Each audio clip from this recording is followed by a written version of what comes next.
Chapter 6 Meeting of Brushundi and the Five Devas. Om Shri Ganeshaya Namaha.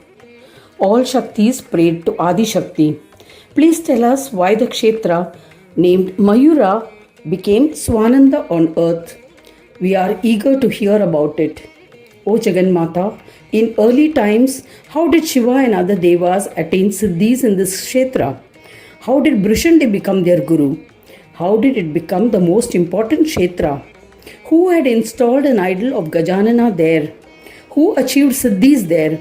O Shakti, please tell us about the importance of the Siddhi bestowing Mayura Kshetra, where we have heard that the devotees attain fulfillment of their desires in a short span of time.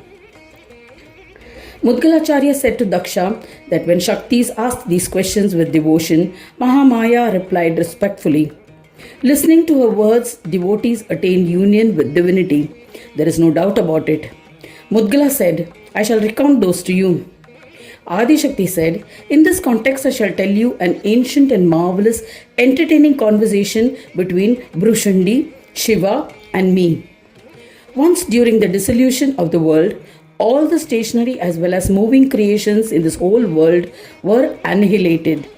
Brahma, Vishnu and Mahesh were also absorbed into Ganesha. O Shaktis, the five great elements, Panchamahabhutas, ether, air, fire, water and earth, two were destroyed and everything was reduced to nothingness. O Mahadevis, at that time, the five gross elements, awake Brahma, Sthula Bhuta Jagrat Brahma, the subtle dream state Brahma, that is Sukshma Swapna Brahma, were absorbed by the force of the deluge. The deep sleep state, Sushupti Brahma, that is Sama Brahma, also got absorbed. Such was the massive deluge. At that time, Prakriti was absorbed into Purusha. Purusha became absorbed in Brahma. All that was left was the Atma form of Brahma. In this manner, when everything became absorbed, a Kshetra called Swananda, the bestower of the post of Brahma, in the form of the One, which is self-realized, Swasamvedya, remained in existence. The awareness, that is I-ness, did not disappear. At that time, Lord Vigneshwara was in a state of Yoga Nidra, in the Mayura Kshetra Bhuswananda, becoming one with its form. In this form, after a considerable period of time, he awoke from Yoga Nidra. When he exhaled, Omkara and the Vedas emanated. They praised the Lord and made him aware. Thereafter he created the whole world. This marked the beginning of Krita Yoga.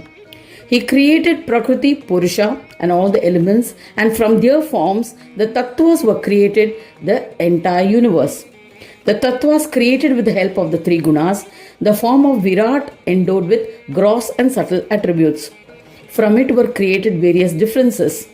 From the three gunas of Virat, various Brahmas and the form of the five Mahabhutas, the great elements, were created, who were endowed with animate and inanimate existences.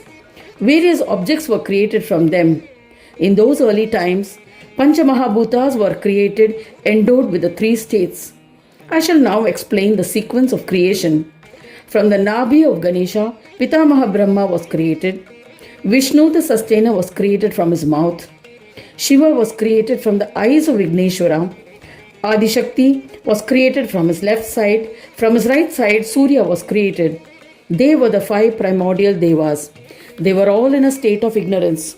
They were unable to distinguish between mine and yours. Therefore, to attain knowledge, all the five primordial gods, including me, performed intense penance.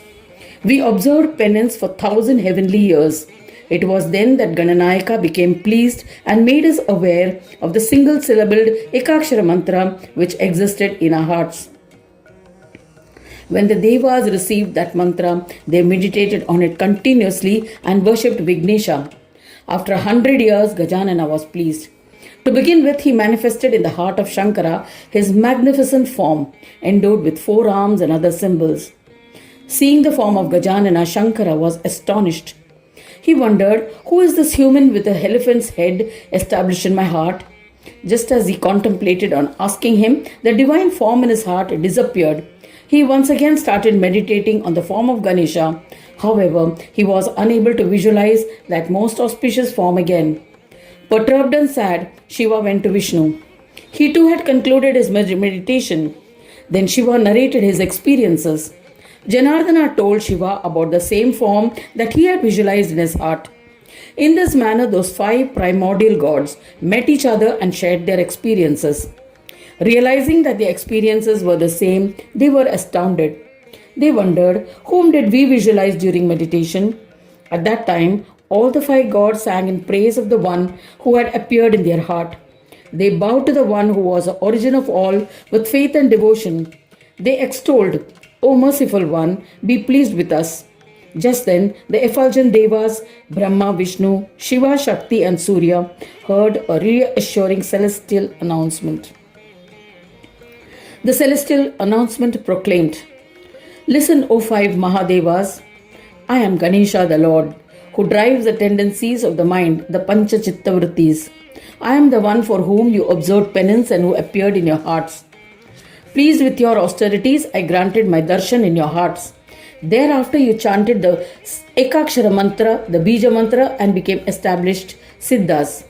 Since you are devoid of yoga, you were not entitled to my darshan. Hence I disappeared. For you all to attain my darshan, approach my profound devotee Brushundi, and he will enlighten you. The knowledge that he will impart will empower you for my darshan. Thereafter you will attain siddhis. After saying this, the celestial Ganesha disappeared. All the 5 Devas bowed to him and approached the eminent Muni Brushundi wholeheartedly. Vishnu and other Devas went to his Amalashram and bowed before Brushundi. The lords of Devas joined their palms in reverence to the Muni, the one and only, in eternal yogic bliss, and bearing an elephant trunk. They said, Blessed is our birth, penance, knowledge, and wisdom by the darshan of your holy feet.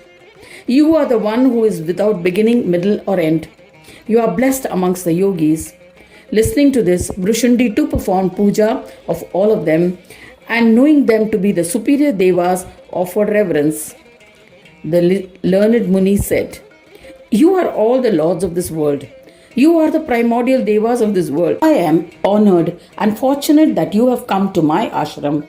Please tell me the purpose of your visit. How can I serve the ones who are the sovereign authority, who are the ones who have the knowledge of the beginning, middle, and the end, and are the preserver of this world? The other Shaktis asked, How is it that despite the dissolution, Brushundi survived and did not become absorbed? O Adi Shakti, please tell us the extremely incredible legend of the holy Muni. Mudgalacharya continued the narration. Adi Shakti was pleased with the questions asked by Mahalakshmi and other Devis. She recounted to the Shaktis the legend of Brushundi that I had narrated to her earlier. Listening to it all, their doubts were clarified.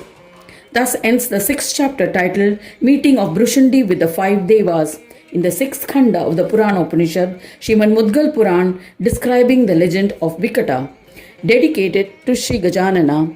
End of chapter 6.